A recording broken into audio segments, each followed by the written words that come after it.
Assalamualaikum warahmatullahi wabarakatuh. Alhamdulillah, wassalatu wassalamu ala rasulillah. Segala puji dan puja kehadirat Allah subhanahu wa ta'ala, juga salawat dan taslim kepada Nabi besar Muhammad sallallahu alaihi wa ala alihi wa sahbihi wasallam. Saudaraku seiman, ketemu lagi dengan bahasan di luar kajian kitab tentang masalah akhlak adalah pondasi dasar Islam. Ada hal yang mendasar yang menyebabkan kenapa kita membahas masalah ini tentunya. Karena banyak di antara kaum muslimin melalaikan masalah ini. Mungkin banyak di antara mereka yang menjaga sholatnya, menjaga puasanya, menjaga zikirnya, membaca Al-Quran, berdoa, mungkin haji dan umrah bolak-balik. Dan banyak ibadah-ibadah yang lain dikerjakan. Tetapi mereka tidak peduli di satu sisi yang sebenarnya bisa menjadi penyebab hancurnya seluruh amal-amal tersebut. Yaitu masalah buruknya akhlak. Kita akan buka dengan hadis Nabi SAW yang tidak asing bagi teman-teman agar menjelaskan apa yang saya sampaikan di mukaddimah tadi. Hadis sahih, kata Nabi SAW, apakah kalian tahu siapa orang yang bangkrut? Atadruna manil muflis? Maka para sahabat mengatakan, man la dirham lahu wa la dinar ya Rasulullah. Orang yang gak punya dirham dan dinar. Atau bahasa penjelasannya, orang yang bisnis, kemudian rugi, duitnya semua hilang. Maka kata Nabi SAW, bukan itu.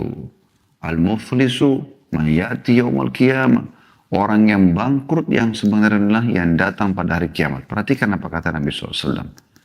Membawa pahala solat, pahala puasa, bisolatin, bisiyamin, ya. Kemudian dia membawa pahala-pahala lainnya seperti sedekah, ya. Banyak pahala-pahala yang dibawa oleh dia. Tapi apa yang terjadi teman-teman sekalian? Pahala itu sempurna.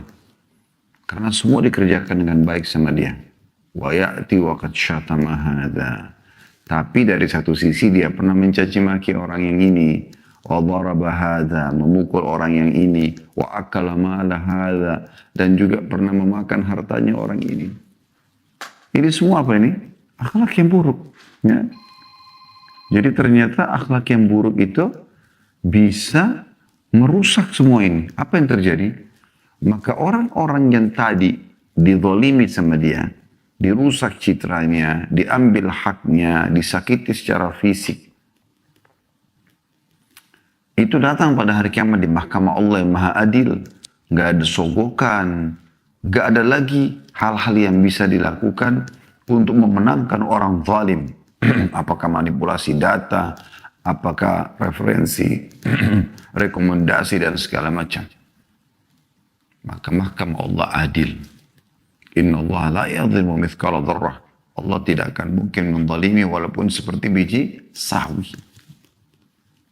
Maka akan Allah datangkan orang yang dizalimi dengan keburukan akhlak orang yang banyak ibadah tadi, lalu diambil pahala dia, dibagi-bagi kepada orang tersebut sesuai dengan kadar yang Allah tentukan. Tapi akhir hadis ini menarik. Karena kata Nabi SAW, diberikanlah pahala kepada orang-orang ini.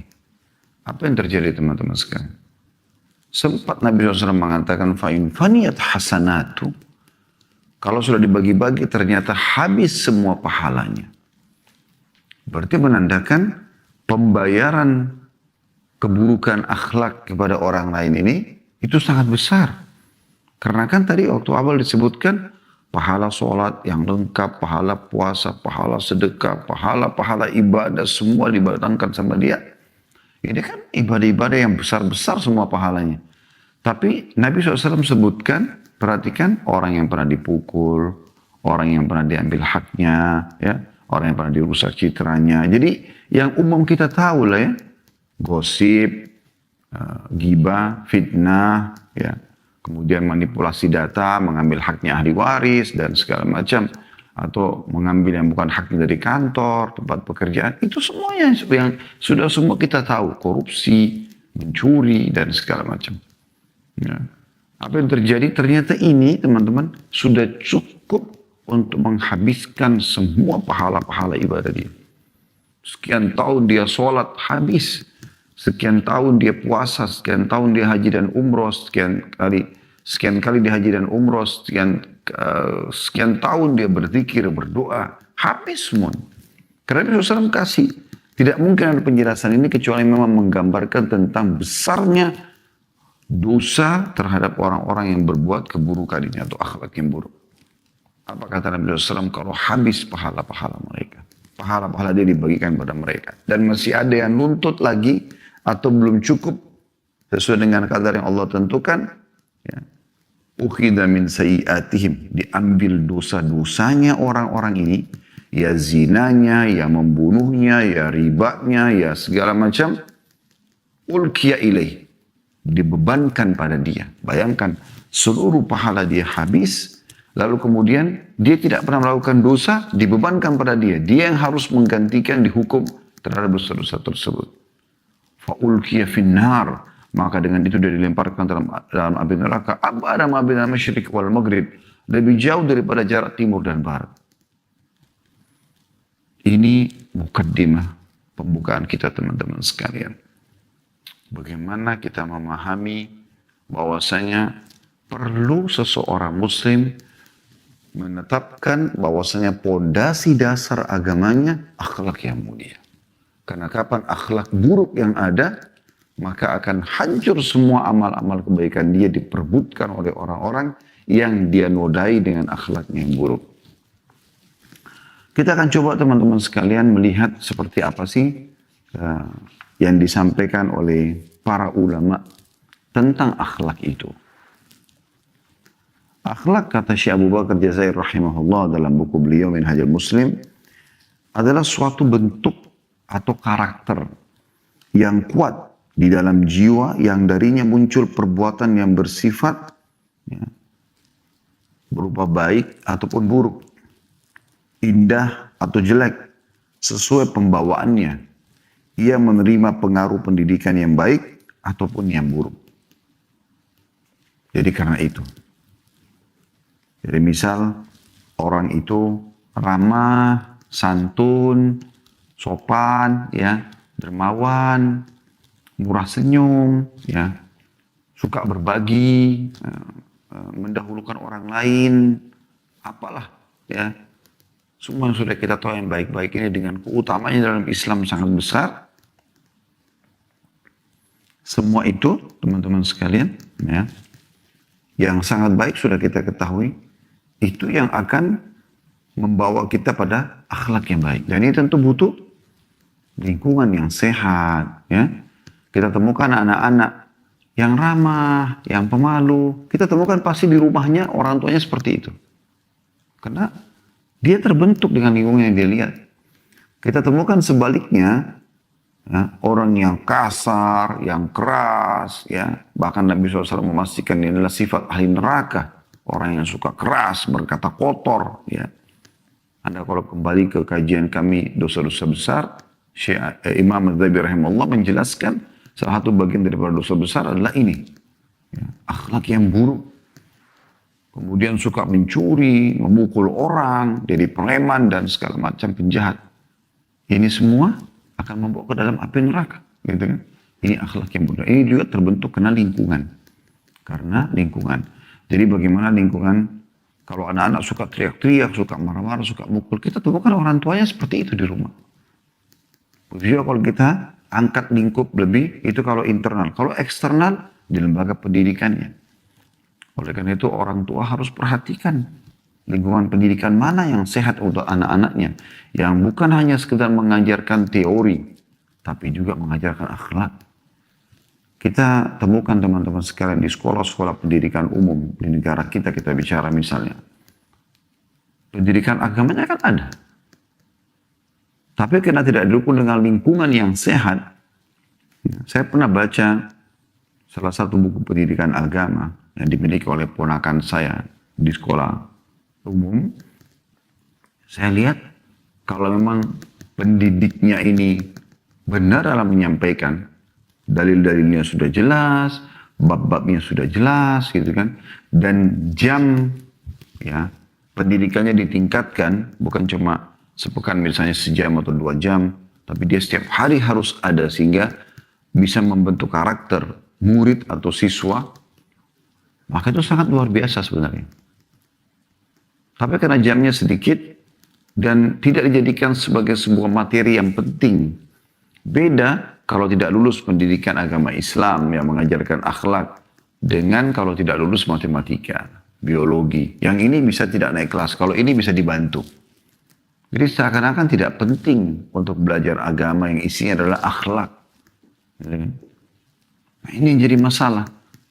Tapi kalau lingkungannya itu baik, sekolah pendidikannya baik, ya, dia sekolah yang Islam, mengajarkan adab dan akhlak, ya, bagaimana disiplin, bagaimana berderma dan segala macam, itu akan membentuk ya teori yang dia pelajari secara agama dan juga praktek lapangan lingkungannya mendukungnya. Maka terus saya mengajak Bapak Ibu sekalian berhati-hati sekalian dalam mencari lembaga-lembaga pendidikan. Anda pun berhati-hati dalam bermuamalah di depan anak-anak. Ya. Tunjukkan akhlak yang mulia. Nanti akan kita sebutkan teman-teman sekalian. Apa sih kalau Anda bertanya yang saya dapatkan kalau saya berakhlak yang baik? Banyak sekali keutamaannya. Tinggi sekali derajat Anda di sisi Allah Subhanahu wa Ta'ala. Lalu Syekh Abu Bakar mengatakan rahimahullah, bila bentuk di dalam jiwa ini dididik tegas, mengutamakan kemuliaan dan kebenaran, cinta kebaikan, gemar berbuat baik, dilatih mencintai keindahan, membenci keburukan sehingga menjadi wataknya, maka keluarlah darinya perbuatan-perbuatan yang indah dengan mudah tanpa keterpaksaan. Indah inilah yang dimaksud dengan akhlak yang baik. Perbuatan indah yang keluar dari kekuatan jiwa tanpa keterpaksaan ini disebut akhlak yang baik. Seperti kemurahan hati, lemah lembut, sabar, teguh, mulia, berani, adil. Ya. Kemudian akhlak-akhlak yang lainnya yang menyempurnakan jiwa seseorang. Begitu juga jika ditelantarkan, tidak disentuh oleh pendidikan yang memadai atau tidak dibantu untuk menumbuhkan unsur-unsur kebaikannya yang tersembunyi di dalam jiwa atau bahkan dididik dengan pendidikan yang buruk sehingga kejelekan menjadi kegemarannya, ya, kebaikan menjadi kebenciannya dan omongan serta perbuatan tercela mengalir tanpa merasa terpaksa, maka jiwa yang demikian disebut dengan akhlak yang buruk. Perkataan dan perbuatan tercela yang keluar darinya disebut akhlak tercela. Seperti ingkar janji, khianat, dusta, putus asa, tamak, kasar, ya, kemarah, mudah emosi, kekejian, berkata kotor, dan seterusnya yang disebut dengan akhlak yang buruk. Kata beliau dari sini Islam menjadi penyeru pada akhlak yang baik dan mengajak kepada pendidikan akhlak di kalangan muslimin, menumbuhkannya di dalam jiwa mereka dan menilai keimanan seseorang dengan kemuliaan akhlaknya. Ya. Allah Subhanahu wa taala memuji nabinya Muhammad sallallahu alaihi wasallam. Apa yang dipuji? Kata Allah SWT dalam surah Al-Qalam ayat 4, A'udzu billahi minasyaitonir rajim wa innaka la'ala khuluqin 'azim. Sesungguhnya hai Muhammad kau benar-benar berbudi pekerti yang luhur. Itu luar biasa. Allah SWT memuji Nabi Muhammad SAW. Allah SWT memerintahkan agar berakhlak mulia dalam surah Fussilat ayat 34. A'udzu billahi minasyaitonir rajim. Idfa' billati hiya ahsanu fa idzal ladzi bainaka wa bainahu adawatun ka'annahu waliyyun hamim. Tolaklah kejahatan itu dengan cara yang baik. Jangan orang gunjing kita balas dengan gunjing. Jangan orang emosi, kita balas dengan emosi. Jangan orang mencuri, kita balas dengan mencuri. Jangan orang menggibah, kita juga membalas dengan memfitnah, kita balas dengan memfitnah. Memukul dengan dipukul, dan seterusnya. Keburukan dengan keburukan, tapi balas dengan kebaikan, kata Allah. Maka bisa saja tiba-tiba orang yang antara kamu dengan dia ada permusuhan seolah-olah menjadi teman yang setia. Abdullah bin Abbas radhiyallahu anhu pernah pakai baju bagus gitu. Kemudian beliau jalan.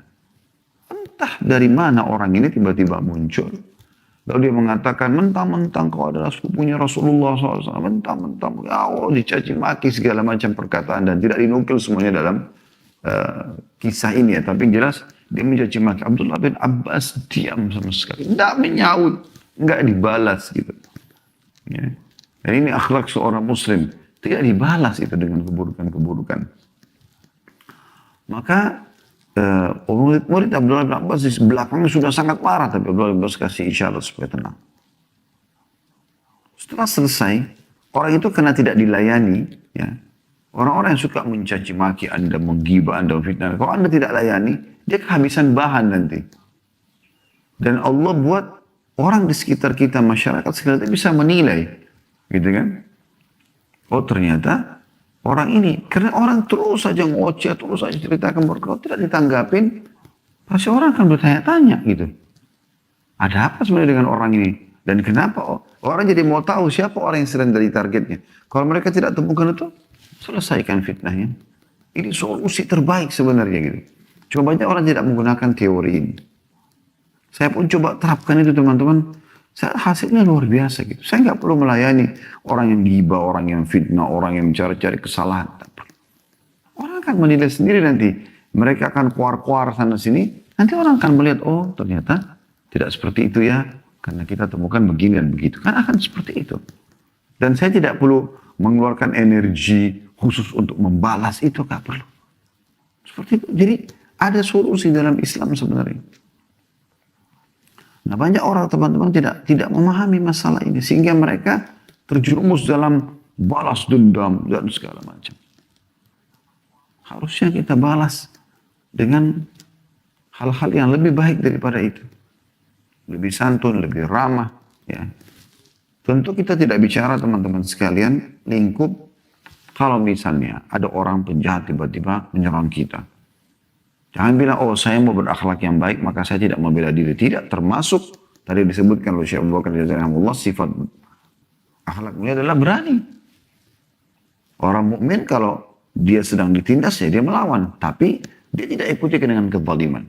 Perhatikan bagaimana metode baginda Nabi SAW mengajarkan tentang masalah jihad. Ya. Nabi SAW ingatkan, ingat kalian berperang karena Allah. Mengejar surga Allah SWT, mengejar pahala. Jangan bunuh wanita, jangan bunuh anak-anak, jangan bunuh orang tua, jangan bunuh orang menyerah, jangan rusak fasilitas umum. Ya. Jadi jangan membakar, jangan menebang pohon-pohon. Jadi pasukan muslimin dari dulu terkenal. Mereka kalau masuk nggak ada mutilasi. Asal yang betul-betul jihad yang nggak ada mutilasi. Gak ada membakar musuh. Bahkan Nabi SAW pada saat masuk di Mekah dengan 12.000 pasukan. Ya, tiba-tiba pada hari itu memasuki kota Mekah tanpa ada persiapan dari masyarakat Mekah yang tadinya mayoritas penduduknya menyiksa Nabi SAW. Mencaci maki kaum muslimin. Sampai Nabi SAW hijrah ke Madinah. Luar biasa satu kota ini. Maka ada seorang sahabat nyeletuk mengatakan, hari ini hari pembalasan, hari ini hari pembantaian. Kata Nabi SAW, bukan. Hari ini justru hari kasih sayang. Hari ini adalah ahli ya, kedermawanan, akhlak yang mulia. Maka Nabi SAW mengumpulkan orang-orang Quraisy dekat Bukit Safa.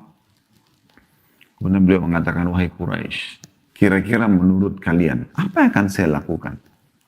Quraisy tahu pasukan sebesar ini 12.000 orang, semuanya bersenjata lengkap, semuanya ahli perang.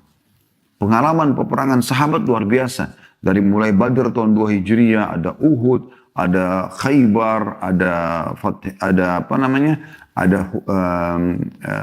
Khandaq ya, perang Ahzab, ada Bani Mustaliq, ada banyak peperangan-peperangan yang dihadapi oleh para sahabat. Belum Sariyah, pasukan-pasukan kecil yang sering diutus oleh Nabi SAW.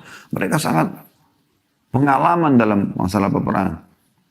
Kalau pasukan selain muslimin, ini udah habis dibantai. Perempuan mereka diperkosa dan segala macam hal. Harta dirampas. Orang-orang Quraisy ketakutan tahu benar nih bagaimana mereka dulu jahat dengan Nabi SAW. Maka mereka mengatakan, hai Muhammad, engkau adalah orang yang berakhlak mulia, engkau adalah orang yang baik, kami punya hubungan kerabat denganmu, dan segala macam puji-pujilah. Nabi SAW kemudian mengatakan, semua tradisi jahiliyah kalian di kakiku. Syirik kepada Allah, menyembah patung, segala macam hal, itu tidak ada. Dan pergilah, kalian semua bebas. Rumah-rumah mereka, harta mereka pun semua tidak ada yang diambil oleh pasukan muslimin. Sama sekali. Akhlak yang luar biasa. Sehingga membuat mayoritas penduduk Mekah masuk Islam pada saat itu. Kalau seandainya terjadi pembantaian dan segala macam, apa yang akan terjadi kira-kira pada saat itu? Mau nggak mau tetap ada bibit kebencian dan bisa saja terjadi pembentukan kelompok-kelompok untuk menyerang muslimin setelah mereka berkuasa pun. Tapi tujuan Nabi SAW bukan itu, bagaimana agama mulia ini diterima oleh manusia. Waktu Nabi SAW, makanya Allah SWT memuji dalam surah Al-Qalam tadi. Sungguh kau memiliki akhlak yang mulia. Beliau pergi di Mekah ditolak dakwanya. Setelah itu beliau cari kota yang terdekat mana, ada kota Taif. Beliau pergi ke kota Taif, berdakwah. Apa yang terjadi? Ditolak. Kisah yang cukup panjang, Anda bisa kembali kajian Sirah Nabawi kami di playlist YouTube, insya Allah ada. Dakwah ke kota Taif. Beliau masuk ditolak. Tidak cukup di situ, bukan cuma sekedar ditolak. Pemimpin-pemimpin kota Taif itu ada 3 orang ya. Mereka bersaudara semuanya, menyuruh masyarakatnya melempari batu Nabi SAW. Dan cara lempar batunya unik. Bukan asal lempar. Maka diperintahkan melemparkan batu di kaki yang sedang diangkat. Jadi Nabi SAW kalau mengangkat kaki kanan, itu yang dilempari oleh masyarakat. Bayangkan sekian banyak orang melemparkan batu. Begitu sakitnya. Batu kecil aja sudah sakit luar biasa. Jadi kalau diturunkan, ya, dalam kondisi sudah kesakitan, yang kiri diangkat, dilempari lagi yang kiri itu. Sampai Nabi SAW keluar dalam kondisi berdarah, keringatan, letih, diusir, ditutup itu gerbang kota Taif. Beliau sementara mau pulang ke Mekah, antara Mekah sama Taif. Beliau tidak tahu harus berbuat apa. Beliau mengatakan, wahai Tuhanku, kemanakah engkau akan arahkan hidupku? Tidak marah sama Allah. Tetap dia membahasakan dengan santun sebagai seorang hamba. Ya Allah, kemanakah engkau akan arahkan hidupku? Kepada sebuah masa depan yang belum jelaskah? Maksudnya aku belum tahu aku harus buat apa. Atau musuh yang akan menyakitiku. Tapi ya Allah, kalau seandainya semua ini ya, membuatmu ridho, aku tidak akan pernah peduli. Pokoknya aku akan jalani. Mau susah, mau senang, pokoknya aku akan jalani. Pada saat itu tiba-tiba baginda Nabi SAW mendengar suara dari atas kepala beliau. Pintu langit terbuka. Ini hadis yang sahih. Ya. Kemudian turunlah malaikat Jibril AS dan mengatakan, hai Muhammad, Tuhanmu ya, mengirimkan salam kepadamu dan mengetahui apa yang kau mau lakukan. Tahu ini semua, bukan tidak diketahui. Kau disiksa, kau diusir, tahu semua ini.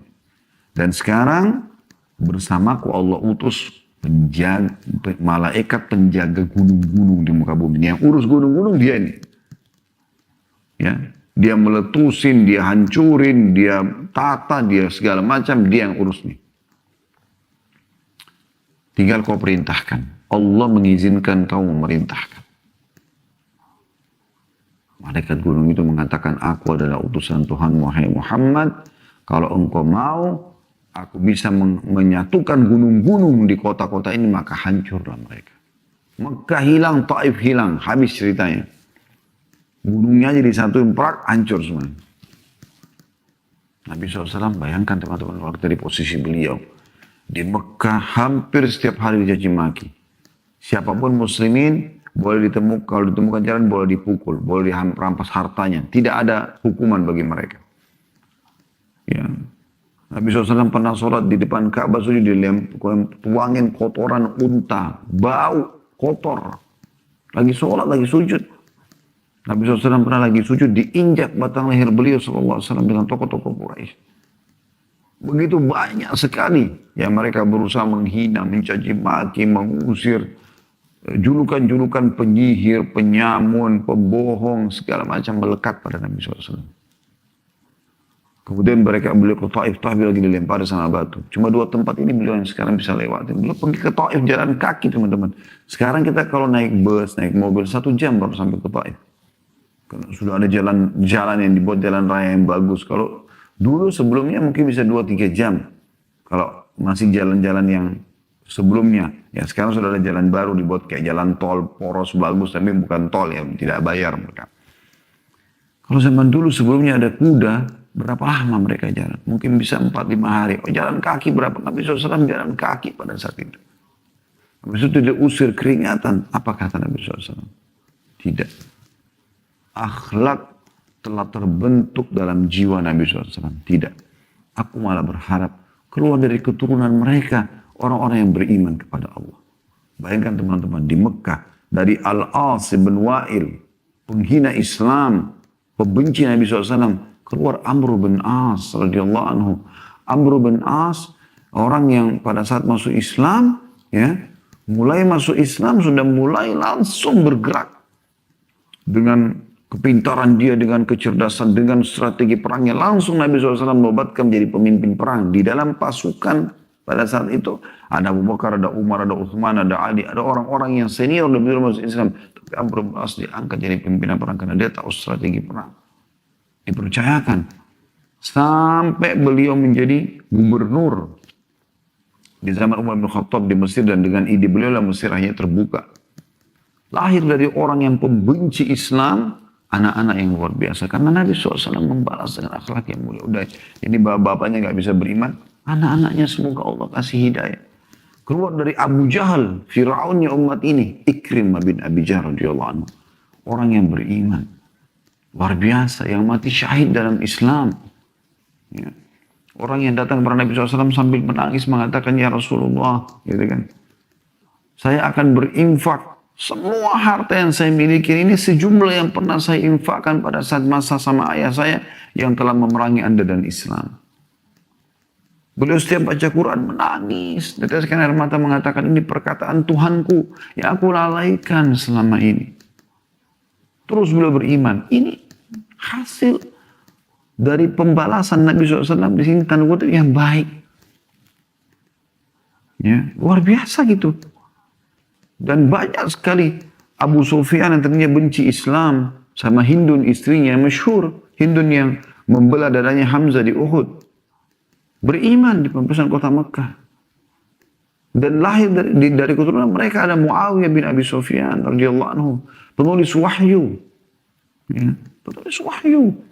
Dan juga menjadi gubernur di zaman Umar bin Khattab 20 tahun. Di zamannya Umar, zamannya Uthman. Menjadi gubernur zamannya Ali radhiyallahu anhu ajma'in. Tiga generasi khalifah belum menjadi gubernur 20 tahun.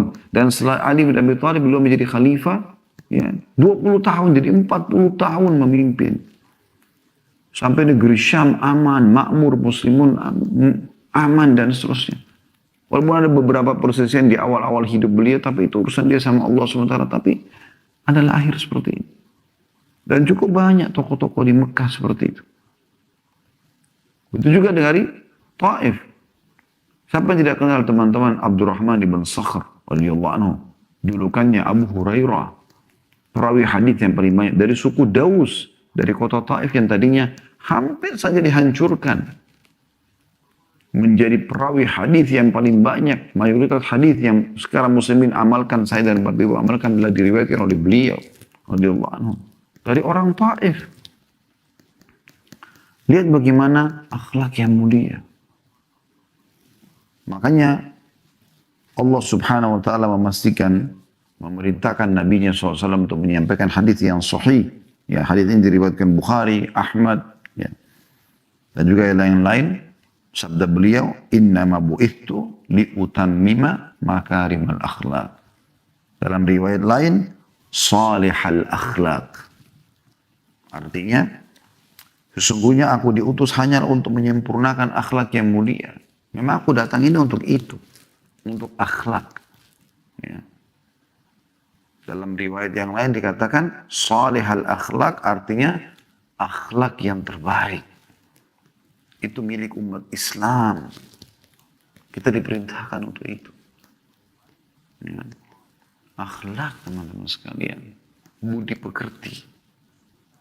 Saya pribadi teman-teman, alhamdulillah bangga sekali menjadi warga Indonesia. Negara kita yang tercinta ini semoga Allah jaga keamanannya, rezekinya, dan Allah mudahkan kita semuanya untuk kembali ke jalannya. Dan juga Allah SWT lunasi utang negara ini dengan semudah-mudahnya.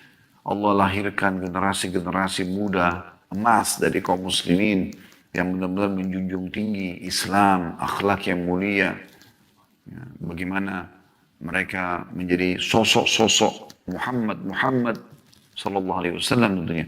Artinya sosok Nabi SAW ada pada diri mereka. Para wanita-wanita semoga ada diri pada mereka sosok-sosok Aisyah, Hafsah, Sofia, Maimunah, Ummu Salamah, Sauda, Zainab radhiyallahu anhum ajma'in, istri-istri Nabi SAW yang merupakan ummahatil mukminin. Para dai bersabarlah dalam menyampaikan ini. Bersabar. Banyak orang subhanallah yang bisa sadar dalam 1-2 hadis. Tapi banyak orang mungkin setelah 10 kali, 20 kali, 30 kali, 100 kali mendengarkan baru dia mau amalkan. Baru dia tersentuh. Bukan mustahil. Saya berapa kali menemukan di lapangan subhanallah. Ada orang beberapa tahun yang lalu bertemu dengan saya dengan wajah yang sinis. Dengan rokoknya di ruangan yang ber-AC. Tapi saya tetap menghadapi dengan biasa saja. Saya membahasakan dengan bahasa-bahasa yang santun. Subhanallah, saya kaget melihat beberapa waktu yang lalu perubahan yang total. Wajah yang bercahaya, tersenyum, udah mulai ke masjid. Perubahan terjadi. Sabar akhi dan ukhti dalam menyampaikan agama Allah. Tunjukkan akhlak-akhlak yang mulia. Saya lihat banyak teman-teman dai di medsos emosional. Pada saat menemukan sebuah informasi dibalas dengan emosional. Sabar akhi dan ukhti. Telah sabar para nabi-nabi bersama Nabi Muhammad SAW. Allah SWT menyuruh Nabi Muhammad SAW, "Fasbir kama sabar ulul azmi minar rusul." Sabarlah Muhammad sebagaimana telah sabar rasul-rasul pilihan sebelummu. Bagaimana Nabi Ibrahim, Nabi Nuh, ya, Nabi Musa, Nabi Isa semuanya, ulul azm, nabi-nabi pilihan, bersabar. Sabarlah hai Muhammad, suruh juga umat untuk bersabar. Sabar tentu bukan duduk manis, lus dada, bukan. Sabar, bagaimana seseorang menerima keputusan Allah, lalu ikhtiar. Tetap kita ikhtiar, tapi ikhtiar kita bukan menunjukkan keburukan akhlak. Bukan melontarkan kata-kata buruk. Bukan dengan wajah yang seram. Bukan dengan balasan kekuatan tangan. Tidak, akhi dan ukhti. Kita punya doa. Doa menembus dada-dada manusia. Doa bisa mengubah orang bodoh menjadi pintar. Orang jahat menjadi orang soleh. Ya. Orang kafir menjadi orang beriman. Bisa mengubah. Orang pelit menjadi dermawan. Berubah semuanya. Banyak sekali saya temukan orang-orang seperti ini. Sampai ada yang datang khusus minta maaf mengatakan, "Ustaz, maafin saya. Saya dulu membenci antum. Saya dulu menggibah antum. Saya dulu memfitnah. Saya dulu gini." Saya bilang Allah sudah maafkan. Selesai. Saya maafkan. Silahkan. Sekarang saatnya menjadi baik. Itu yang baginda Nabi SAW ajarkan kepada kita. Bagaimana kita targetnya orang menjadi baik. Walaupun dia melalui proses. Dia melalui proses. Ya, kecuali ada orang memang yang sudah kita nasihatin, sudah kita luruskan, tidak mau dengar juga, ya sudah urusan dia dengan Allah Subhanahu wa taala. Dan kita boleh membatasi jarak kita. Dari nasihatnya tidak mau dengar, tetap ngotot dengan kesalahannya, ya sudah. Itu berarti memang dia memilih jalannya sendiri. Oleh itu teman-teman sekalian, jadilah seorang yang baik. Kalau kita baik teman-teman, subhanallah, akhlak yang baik itu berpengaruh pada wajah, ya, pada seluruh anggota tubuh kita. Kesehatan tubuh ya, berpengaruh semua. Akhlak yang buruk itu berpengaruh. Suka emosional. Semuanya orang salah depan mata dia. Selalu hatinya iri dengki.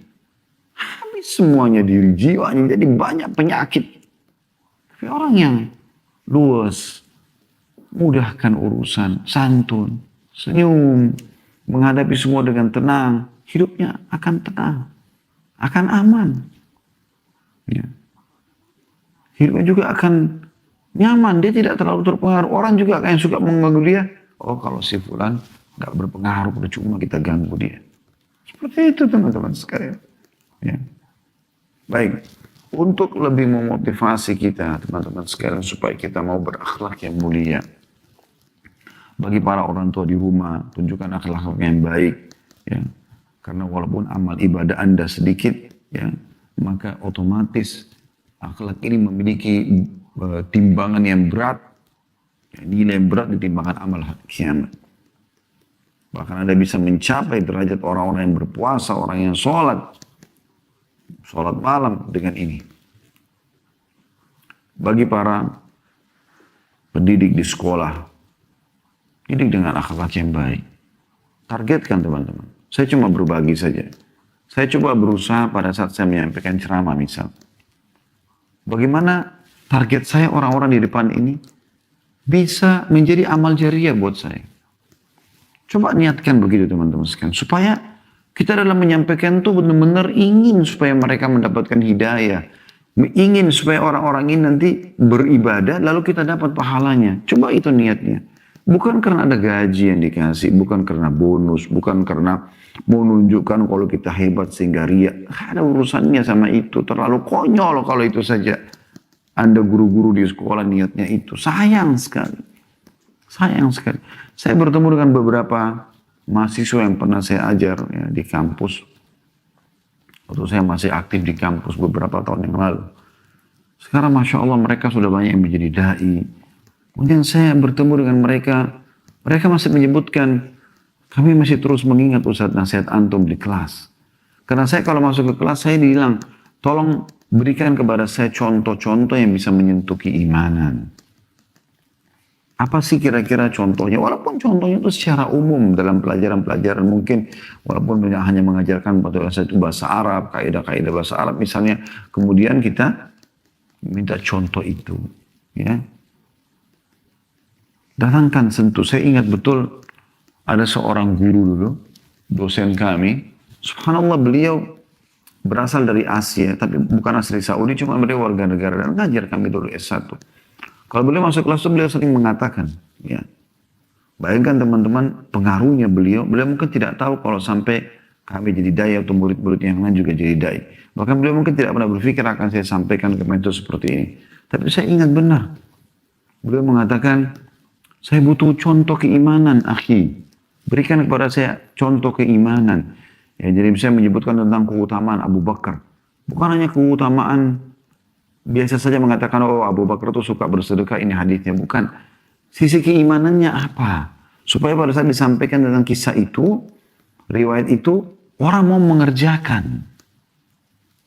Teman-teman sekalian, jadikan kekeliruan dan kesalahan orang depan kita sebagai ajang pahala buat kita. Bayangkan teman-teman kalau suami jadikan target istrinya yang memiliki akhlak yang buruk sebagai ajang amal soleh dia. Bagaimana dia membantu mengeluarkan pasangannya dari kesalahan itu.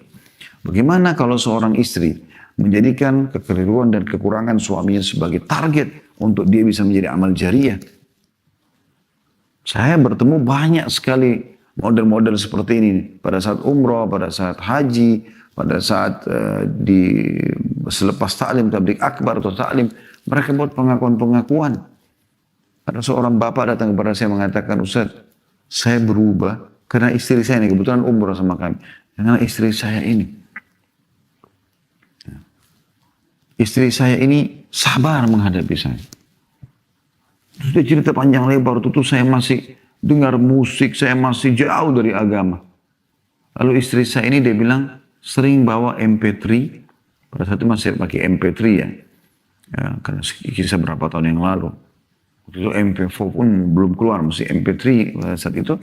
Kemudian dia bilang, sering dia mengatakan pada saya, kita dengar ceramah yuk. Dengan sabar, dengan lembut istrinya, bukan dengan marah-marah. Dia bilang, saya awalnya tolak, sudahlah kamu terlalu alim segala macam gitu. Tapi tetap istri saya sabar. Sampai pernah dia mengatakan di mobil, Bagaimana kalau selama perjalanan setengah kamu dengarkan apa yang kau dengar, setengah dengarkan ceramah sama saya supaya sama-sama adil. Karena tidak merasa dihardik dia bilang, maka saya pun lakukan. Tapi karena itu sering terjadi, lama-lama saya tersentuh juga. Saya jadi mulai tersentuh karena ceramah tentang surga, tentang neraka, tentang amal-amal saleh.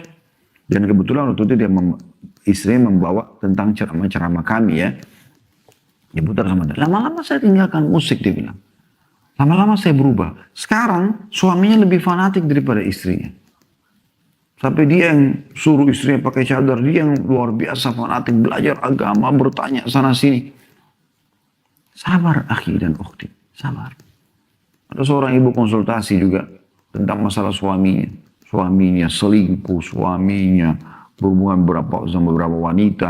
Akhirnya mereka ribut bertengkar. Tanya kepada saya sarannya. Saya bilang, saya juga lagi belajar. Tapi kalau mau dengar saran saya, sabar, ini ujian ibu. Jadi jadikan itu sebagai ajang kesempatan amal saleh.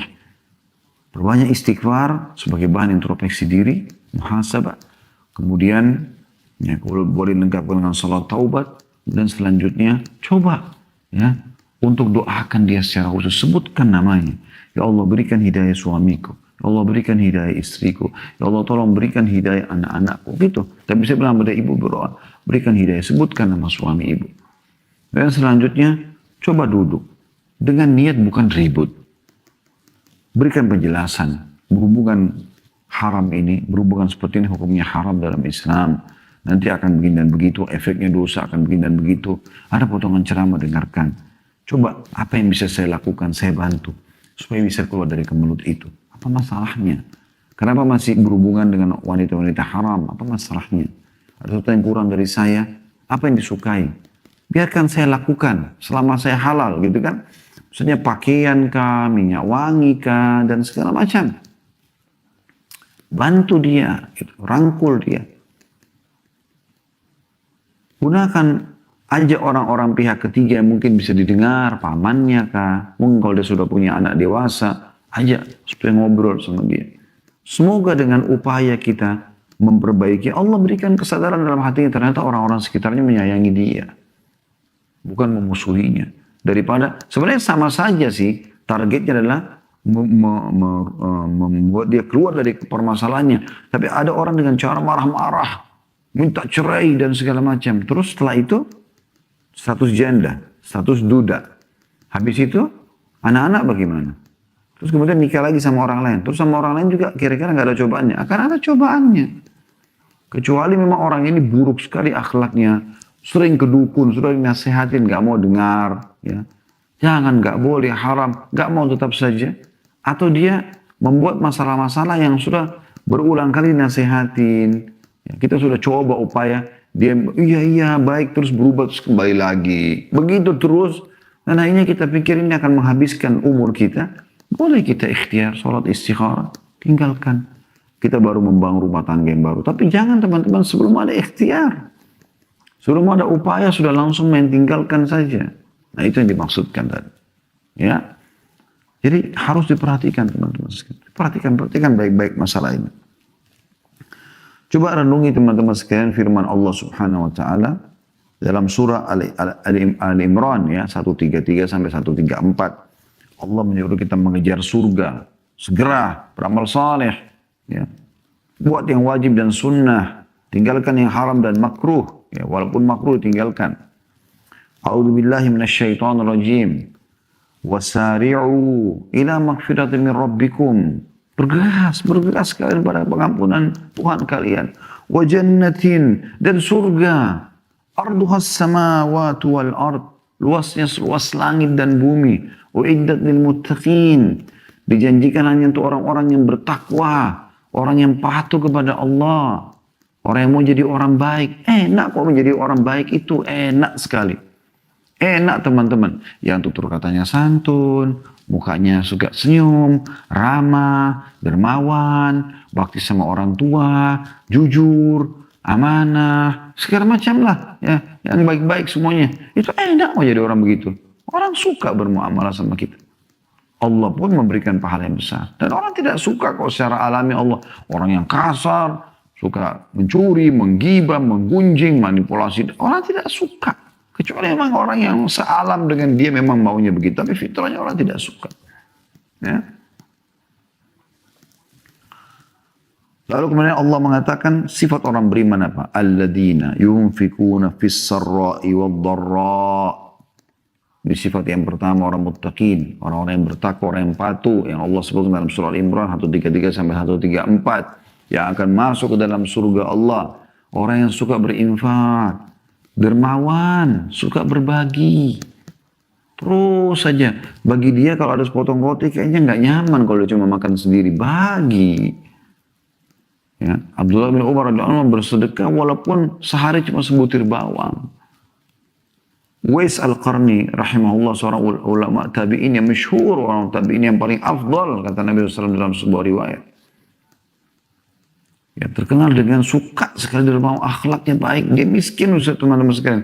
Dia kalau pungutin sisa makanan orang, dirapiin sama dia supaya tata seperti bagus lagi, dihangatin, lalu dia bagi dua, diberikan untuk dia. Dia konsumsi dan diberikan kepada orang miskin yang lainnya. Jadi bersedekah itu tidak harus tunggu kaya. Apa yang kita bisa. Bahkan sedekah itu, kata Nabi SAW, la tahkiruna minal ma'rufi syai', jangan kalian pelit dengan melakukan satu perbuatan baik. Walaupun kau bertemu dengan saudaramu dengan wajah yang berseri-seri, senyum, akhlak dia luar biasa. Lalu yang kedua, kata sifatnya kata Allah SWT, wal kadhiminal ghaidha.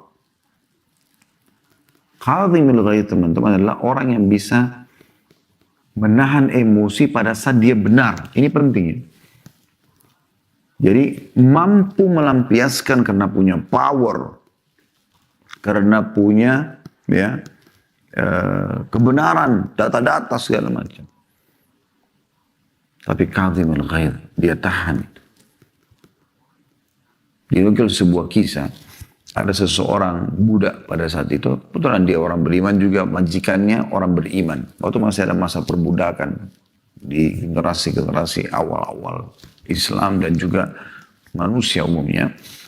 Ya sini, kebetulan majikannya juga seorang yang saleh. Dia melayani majikannya dengan membawa marak, ya, kuah kari yang panas, untuk dihidangkan buat majikannya sama tamunya. Dengan hikmah Allah SWT, kakinya kesentuh karpet, kelipat kakinya seperti orang kadang-kadang tidak disentuh, tumpah. Dan subhanallah, tumpah semua marak atau kari yang panas ke tubuh tuannya. Anda ketetes beberapa tetes air panas saja Anda mungkin bisa marah. Perhatikan bagaimana. Tumpah semua ke badan tuannya. Dan dia tahu tuannya akan marah, spontan subhanallah dia mengatakan, wahai Tuan, Allah subhanahu wa ta'ala berfirman, begitu tuannya yang lagi mau marah tadi, kena marah, panas, dia berdiri, lalu dia mengatakan, budaknya mengatakan Allah berfirman. Dia langsung tenangkan diri dan dia mengatakan, bacalah. Lalu dia mengatakan, dibaca ayat ini. Ya. Wal qadhiminal ghaidh. Dan orang yang menahan emosinya. Tuannya tahu betul. Ghaidh ini adalah emosi yang bisa dilampiaskan karena punya power. Wal qadhiminal ghaidh. Wal afina 'anil nas. Tuannya mengatakan, saya akan qadhimul ghaidh. Saya akan tahan emosi saya. Kata dia, belum selesai Tuan. Allah masih melanjutkan mengatakan wal afina 'anil nas. Dan ini sifat yang ketiga. Allah katakan dalam Al-Imran tadi. Dan orang yang suka memaafkan orang lain. Kata tuannya, saya sudah maafkan kamu. Kemudian dia mengatakan, belum selesai Tuan. Allah mengatakan, wallahu yuhibbul muhsinin. Dan Allah suka dengan orang yang berbuat kebaikan.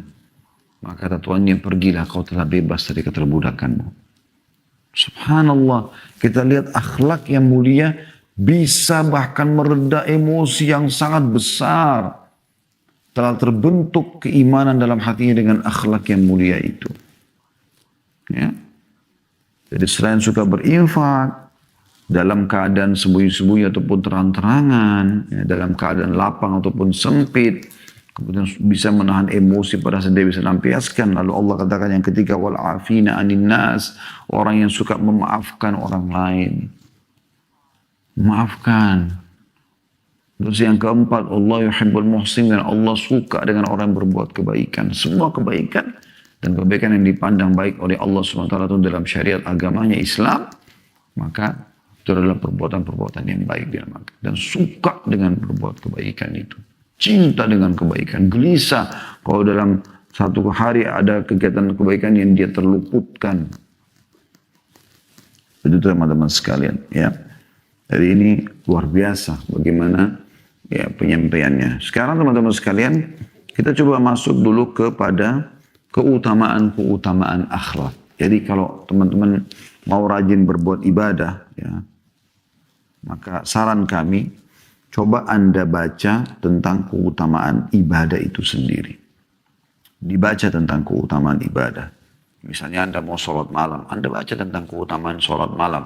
Supaya ada dorongan, karena wahyu itu bicara dengan hati manusia. Akan ada perintah dari hati yang merupakan raja di tubuh kita ini, ke seluruh anggota tubuh kita untuk laksanakan itu. Jadi makanya niat dalam hati. Kalau Anda niat mau puasa, maka seperti ada perintah ke tubuh kita semua untuk menerima puasa itu.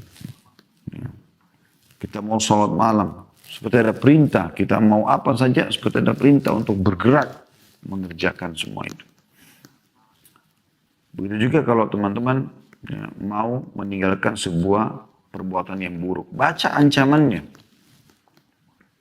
Anda masih riba, baca tentang ancaman riba. Diapakan seorang riba itu? Mencuri, gunjing, fitnah. Ya. Baik teman-teman, kita coba melihat apa sih yang Anda dapat, apa yang kita dapatkan kalau kita berakhlak yang baik. Akhlak yang mulia. Ya. Yang pertama teman-teman sekalian, orang yang berakhlak yang baik ini mendapatkan predikat dalam Islam manusia terbaik. Sebagaimana Nabi SAW bersabda, dan hadis ini diriwayatkan oleh Bukhari Muslim, ya, inna min khiyarikum ahasinukum akhlaqa. Sesungguhnya sebaik-baik kalian yang paling layak dijadikan pasangan hidup, sahabat, partner bisnis, guru, ya, murid, tetangga, pemimpin, masyarakat adalah yang paling baik akhlaknya. Itu jadi tolok ukurnya, ya. Juga sabda Nabi SAW, al-birru husnul khuluq. Dalam hadis riwayat Muslim. Sebenarnya kebaikan itu semua ada pada akhlak yang mulia. Pokoknya begitu orang itu santun, ramah, derma, udah orang ini baik, selesai. Asal dia tulus mengerjakan, dinilai dari situ. Ya. Kemudian yang kedua teman-teman sekalian, Anda bisa dapatkan.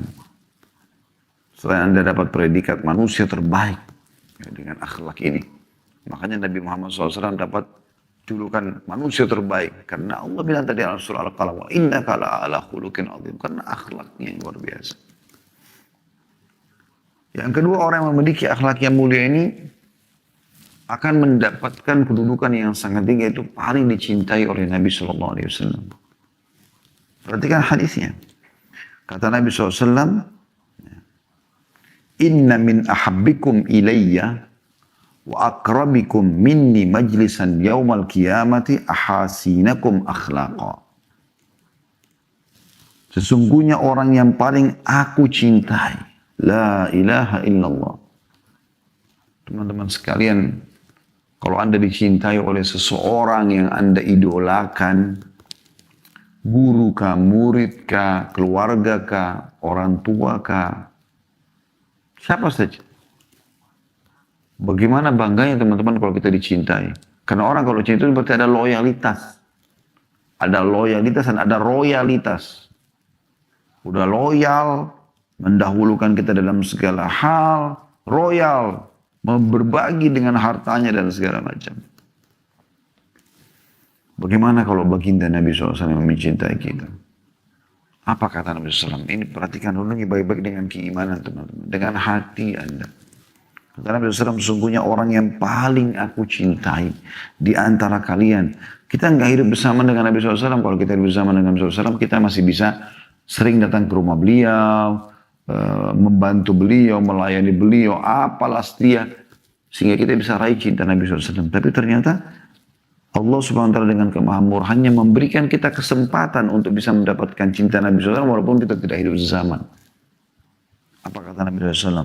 Sesungguhnya orang yang paling aku cintai di antara kalian wahai muslimin. Dan yang paling dekat kedudukannya denganku pada hari kiamat. La ilaha illallah. Ini luar biasa. Yang paling dekat nanti di mahsyar. Yang paling dekat di haud, di haud tempat minumnya telaga Nabi SAW. Yang paling dekat di surga nanti derajatnya dengan para nabi-nabi terutama Nabi Muhammad SAW. Siapa mereka ya Rasulullah? Kata Nabi SAW adalah orang yang paling baik akhlaknya di antara kalian. Hadis ini sahih diriwayatkan oleh Bukhari. Ini luar biasa teman-teman. Ini harusnya bisa menggetarkan hati orang-orang beriman. Ya. Kalau memang ini adalah hadiah dari Allah SWT buat kita. Tentunya juga diriwayatkan oleh Tirmidzi hadis ini. Ya. Kemudian yang ketiga teman-teman sekalian, akhlak yang mulia ini akan membawa kita pada tingkat iman tertinggi. Jadi sangat mudah sekali kita untuk meraih tingkat keimanan kepada Allah SWT yang tertinggi. Jadi iman ini kalau sudah tinggi sekali akan memudahkan kita untuk mengamalkan semua ibadah. Secara otomatis. Ternyata yang menyampaikan kita pada level iman tertinggi itu adalah akhlak yang mulia. Jadi dengan akhlak kita bisa raih keimanan. Jadi sangat mudah kita untuk sampai pada level keimanan. Jadi iman itu bertambah dengan ketaatan, berkurang dengan kemaksiatan. Dan kalau dia sudah sangat tinggi levelnya, kita sangat peka teman-teman sekalian. Kata Nabi SAW, orang mukmin itu kalau dia melakukan satu dosa kecil, dia akan merasakan seperti gunung yang besar di punggungnya. Sehingga dia merasa bersalah dengan Allah, dia tobat, dia berusaha memperbaiki dan seterusnya. Imam Bukhari rahimahullah pernah memanah, latihan panah di halaman rumahnya. Sempat anak panahnya kena pagar tetangganya secur sedikit. Beliau tadi janjian sama teman-temannya mau berburu sama-sama. Apa yang terjadi? Beliau pun panggil pembantunya di rumah. Ya, waktu zaman itu disilakan dengan gulam, pembantu laki-laki. Dia mengatakan, wahai gulam pergilah ke rumah tetangga itu. Pergi kepada teman-teman saya dulu, katakan kalau hari ini saya batal untuk berburu bersama mereka. Dan pergilah kepada tetangga, tanyakan bagaimana solusinya atau berapa kira-kira nilai pagar yang tercuri itu saya ingin gantikan. Maka si gulam ini pun pembantunya pergi menyampaikan kepada teman-teman Imam Bukhari kalau beliau tidak jadi berburu hari itu karena ketakutan luar biasa sudah melakukan kesalahan cuma menyuil sedikit karena kena anak panah kayunya pagarnya tetangga atau pagar kayunya tetangga. Maka yang terjadi teman-teman sekalian,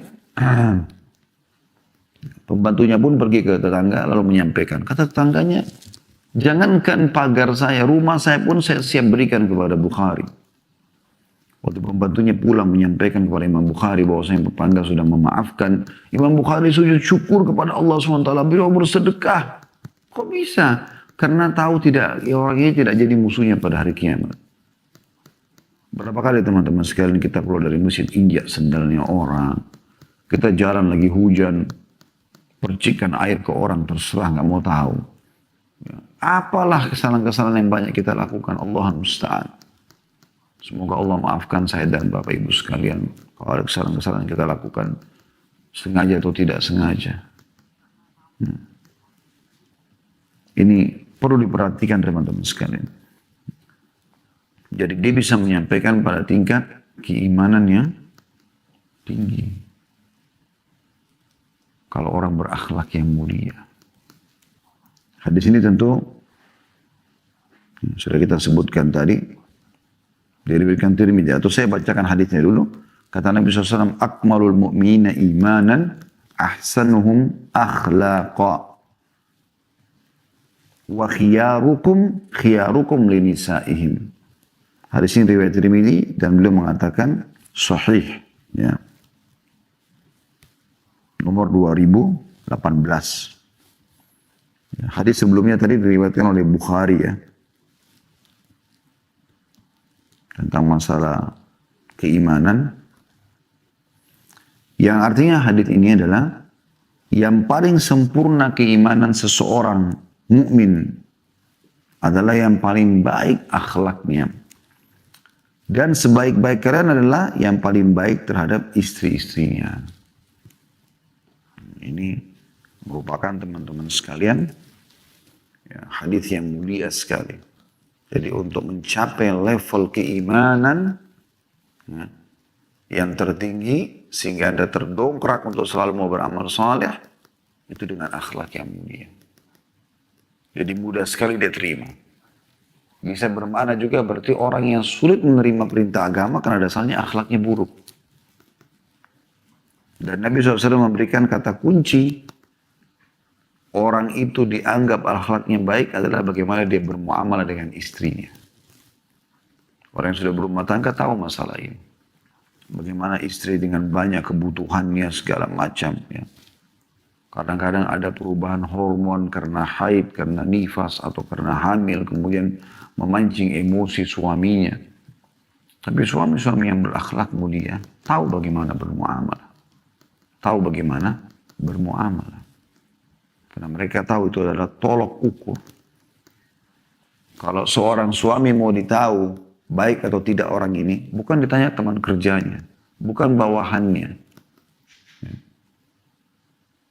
Karena dia bisa menjaga wibawanya di luar sana.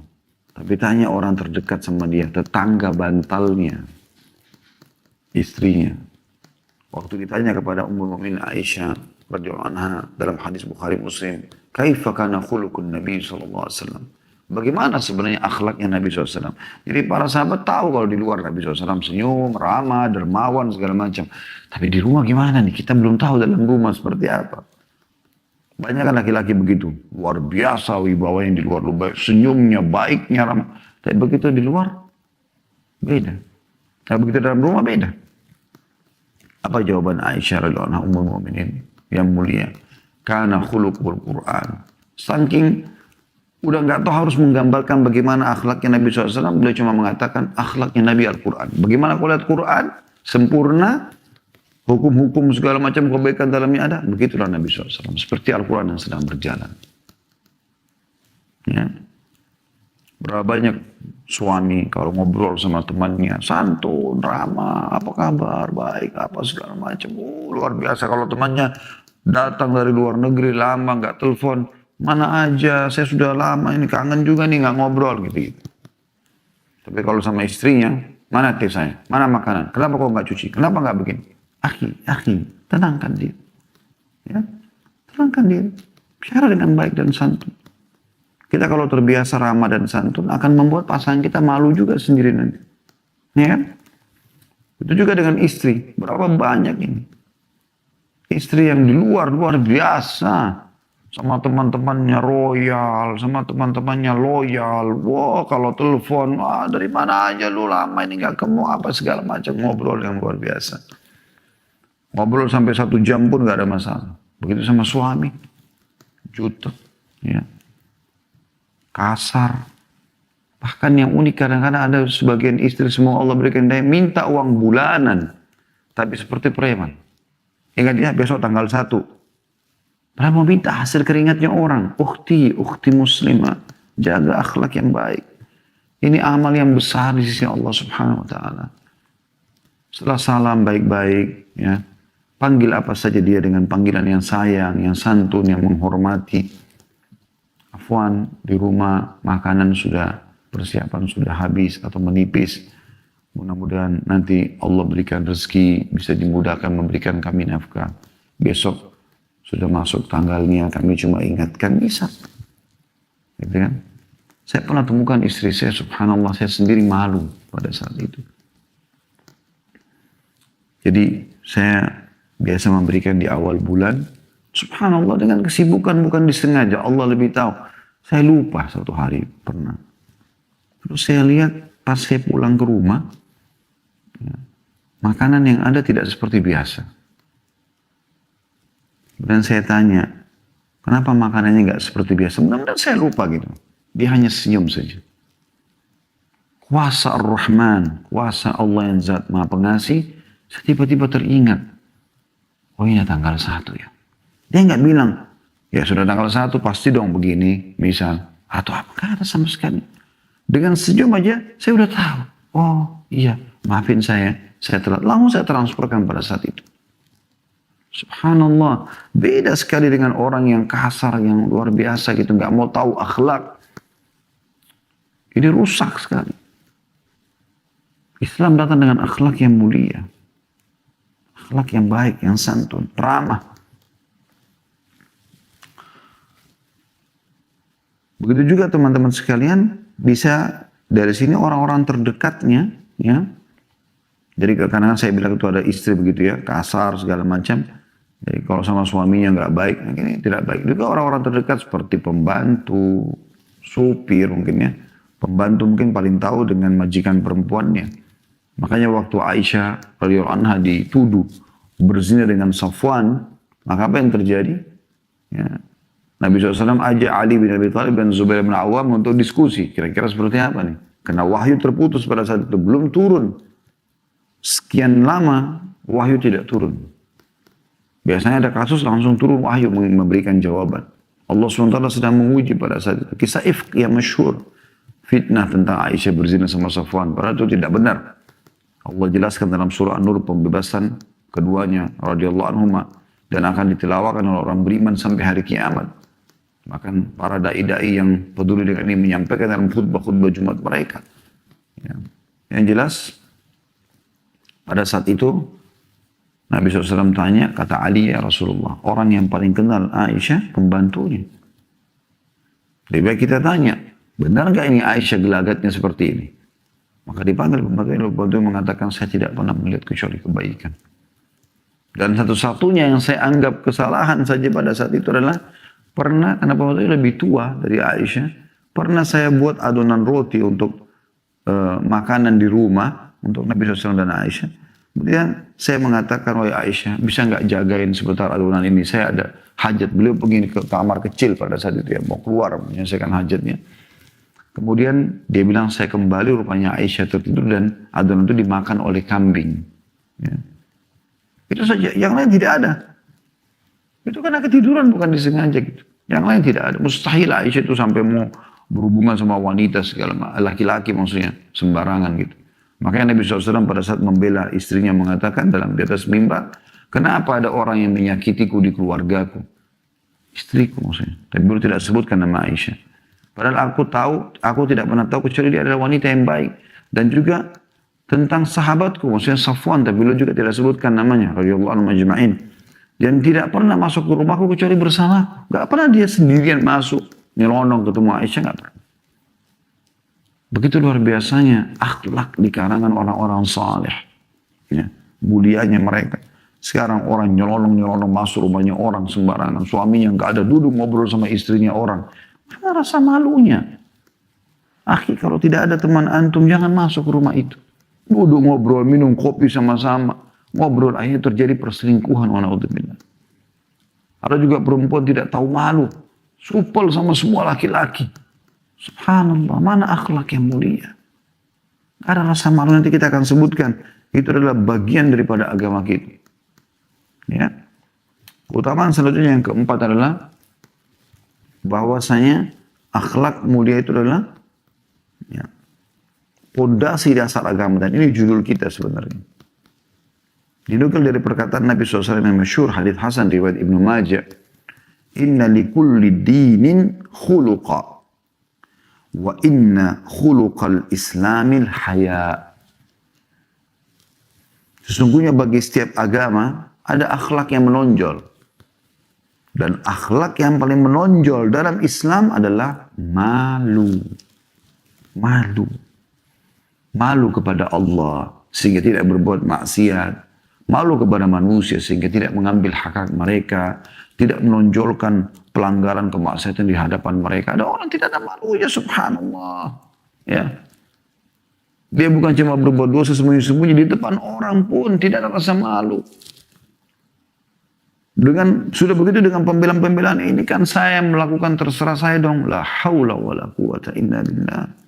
Makanya Nabi SAW mengatakan idza lam tastahi fasna ma syi'ta. Fasna ma syi'ta. Kalau kau sudah tidak malu lagi, buatlah sesukamu.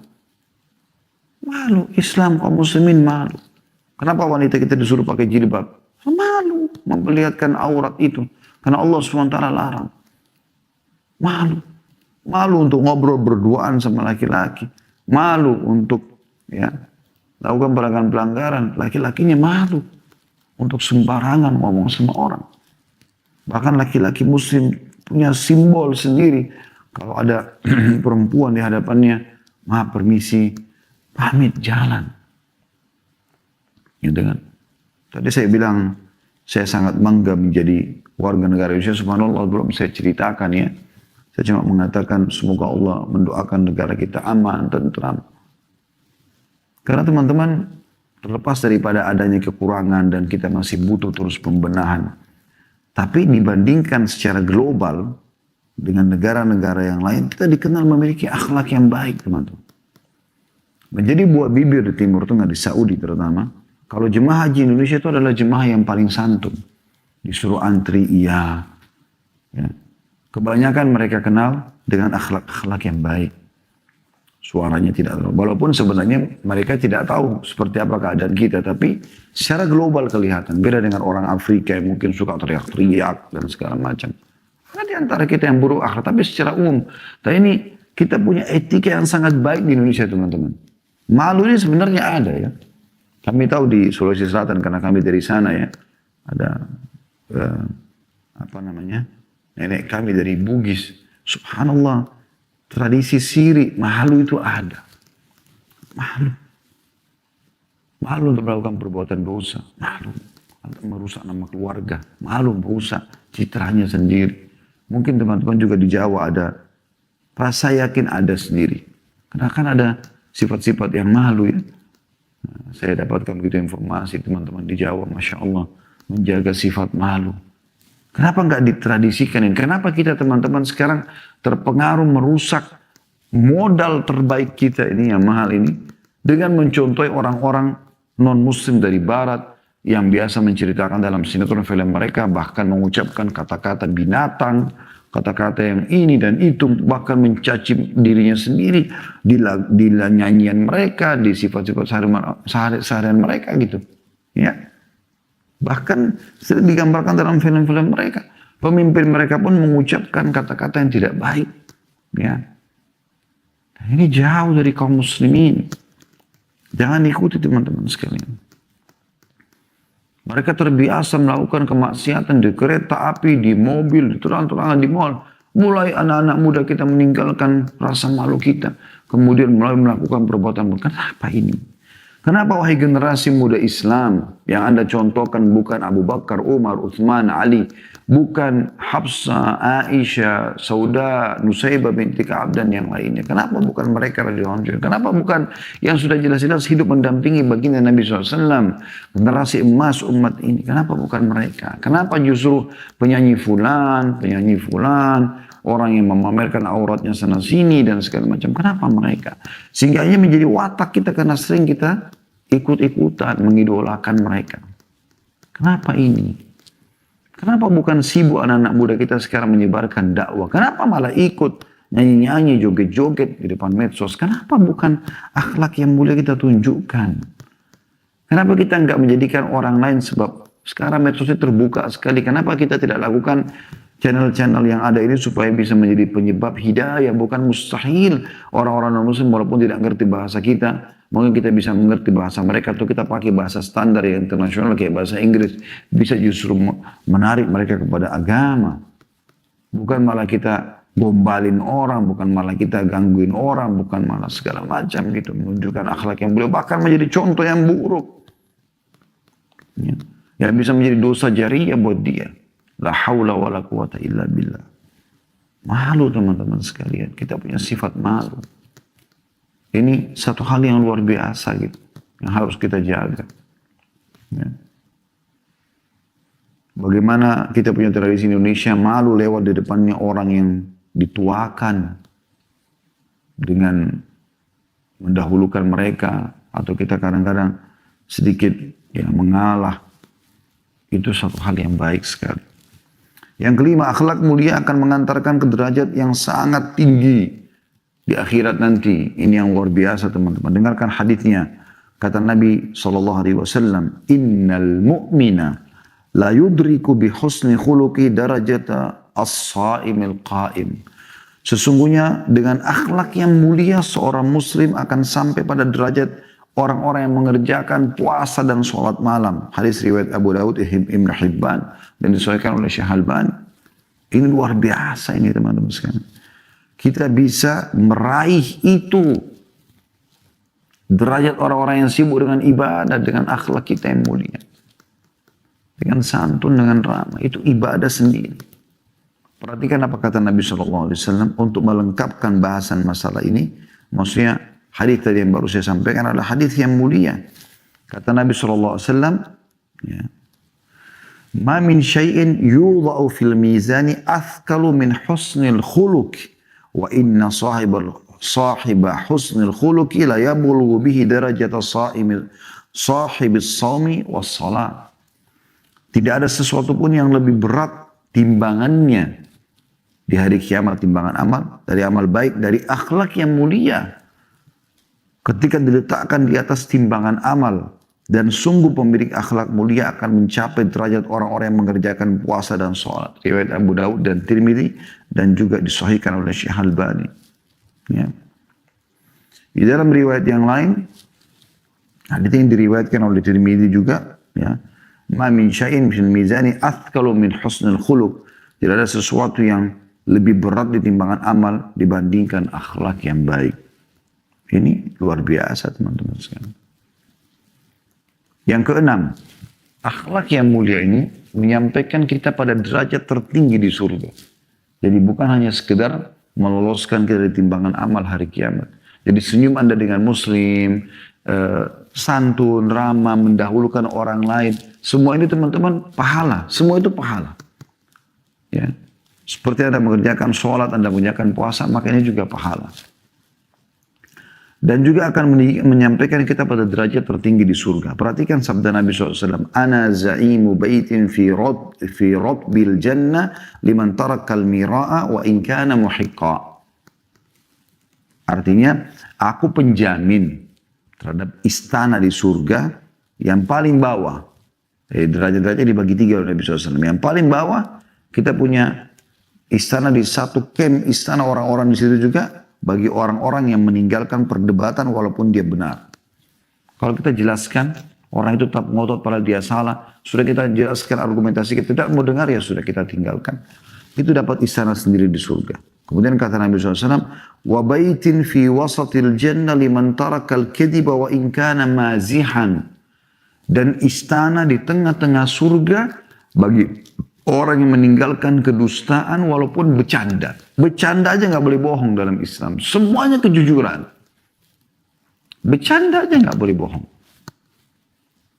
Dengan Anda lakukan itu, Anda akan dapat satu istana di camp di situ. Ada satu kayak ya komplek tanda kutip ya di sini. Di surga itu yang Allah SWT berikan untuk orang berbuat ini, orang berbuat. Karena nanti ada orang puasa, ada orang sholat, ada segala. Orang kan bisa. Waktu Nabi SAW jelaskan ada pintu surga, gerbang masuk sana, ada camp istana untuk orang yang puasa. Ada orang yang sholat, ada orang yang jihad. Lalu kata Abu Bakar radhiyallahu anhu, ya Rasulullah, apakah ada orang yang bisa masuk di semua itu, punya istana-istana di sini semua jenis ibadah itu bisa punya istana? Kata Nabi SAW, iya, dan aku berharap kamu salah satunya. Karena semuanya dikerjakan oleh beliau radhiyallahu anhu. Dan yang terakhir kata Nabi SAW, wa baitin fi a'lal jannah liman hasuna khuluquhu atau khuluqahu ya liman hasuna khuluqahu, dan istana di tempat tertinggi surga bagi orang yang bagus akhlaknya. Ini luar biasa ini. La ilaha illallah. Semoga Allah berikan kepada kita tingkat tertinggi di surga. Dan juga dia paling banyak membawa orang bawa ke surga. Sebagaimana sabda Nabi SAW. Saya ini juga derajat di surga ya. Hadis yang masyhur. Hadis yang disebutkan oleh Tirmidzi nomor 2004 dan dihasankan oleh beliau. Yang kata Nabi SAW. Atadruna ma aktsaru yudkhilun nasul jannah. Apakah kalian tahu sesuatu apa yang paling banyak membawa orang masuk ke dalam surga? Para sahabat terdiam mendengarkan. Ingin mengetahui dari Nabi SAW. Beliau mengatakan. Taqwallah wa husnul khuluq. Bertakwa kepada Allah, patuh, semua perintah Allah dikerjakan, semua larangan ditinggalkan, dan husnul khuluq, akhlak yang mulia. Dua ini, patuh kepada Allah dan akhlak harus dikuasai. Mengingat teman-teman, dari awal saya bahasakan, jangan cuma sibuk dengan patuh pada Allah, sholat, puasa, tapi rusak akhlaknya. Nabi SAW menggabungkan keduanya. Ya, jadi dia sudah bertakwa dan akhlak yang baik. Kemudian Nabi SAW juga menjelaskan setelah itu. Atadruna ma aktsaru yudkhilun nasun nar. Apakah kalian tahu sebaliknya perbuatan apa yang paling banyak, sesuatu apa yang paling banyak membawa orang masuk dalam api neraka? Tadi yang paling banyak bawa dalam surga kita sudah tahu. Takwa kepada Allah dan akhlak yang baik. Lalu yang paling banyak membawa orang masuk ke dalam neraka apa? Sahabat terdiam. Kata Nabi SAW. Al-fammu wal farj. Mulut seseorang nih. Perusak akhlak, ngomong sembarangan, kasar, segala macam. Wah, mulutnya sudah sumpah, sampah sana sini yang tidak jelas. Ngomong jorok. Ya. Dan kemaluan yang disalahgunakan. Dua-duanya paling bawa masuk orang dalam api neraka. Wa na'udzubillah. Kemudian teman-teman sekalian kita akan tutup setelah menyebutkan tadi keutamaan-keutamaan itu dengan pendapat salafus saleh tentang masalah akhlak yang baik. Setelah ini insya Allah kita buka pertanyaan. Al-Hasan Basri rahimahullah berkata, akhlak yang baik adalah bermuka manis, bersungguh-sungguh dalam berderma, ikhlas, dan menahan diri sehingga engkau menahan diri agar engkau tidak mengganggu orang lain.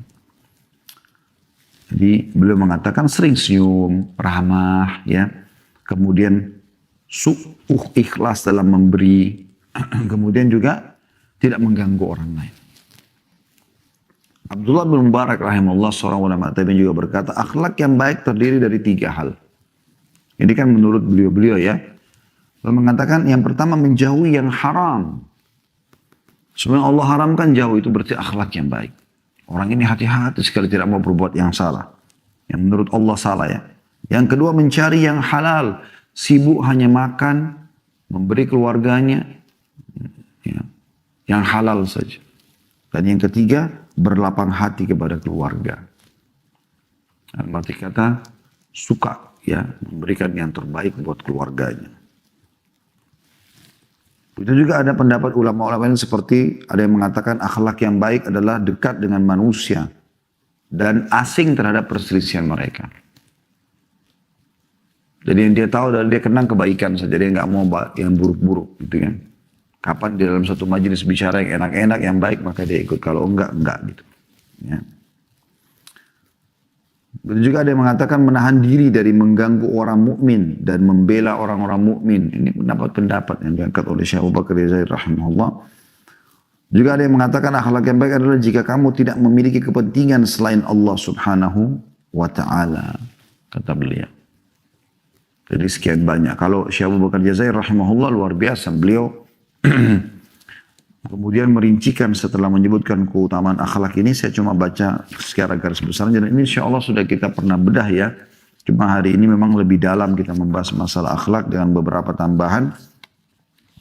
Oh, dalam buku beliau menyebutkan dan merincikan tentang akhlak-akhlak itu. Ya. Jadi beliau mengatakan setelah menjelaskan pendapat salaf tadi tentang masalah akhlak dan keutamaannya, beliau mengatakan ya, mulai menyebutkan akhlak itu adalah yang pertama sabar dan tahan ujian. Kemudian termasuk akhlak yang mulia adalah tawakal kepada Allah. Kemudian termasuk juga akhlak yang mulia adalah mengutamakan orang lain dan cinta kebaikan. Ini semua setiap akhlak ini disebutkan rincian dalilnya. Kalau saya bacakan mungkin akan sangat panjang. Teman-teman bisa kembali ke playlist. cari kajian Minhajul Muslim insya Allah di Khalid Basalam Official, Anda akan temukan setiap pasal itu sudah kita jelaskan dengan dalil-dalilnya. Itu pasal pertama tentang masalah sabar ini. Tentu pasal pertama menjelaskan keutamaan akhlak. Pasal kedua beliau mengatakan sabar dan tahan uji.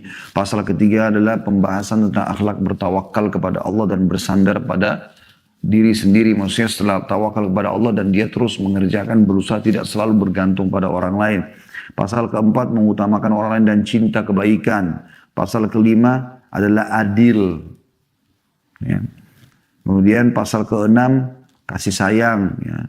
Pasal ketujuh tentang malu. Pasal kedelapan ya, tentang masalah jujur.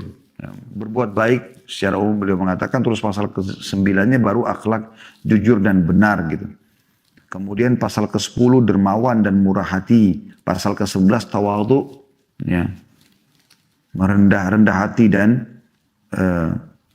menjauhi sifat sombong. Kemudian beliau menjelaskan akhlak-akhlak yang buruk setelah itu.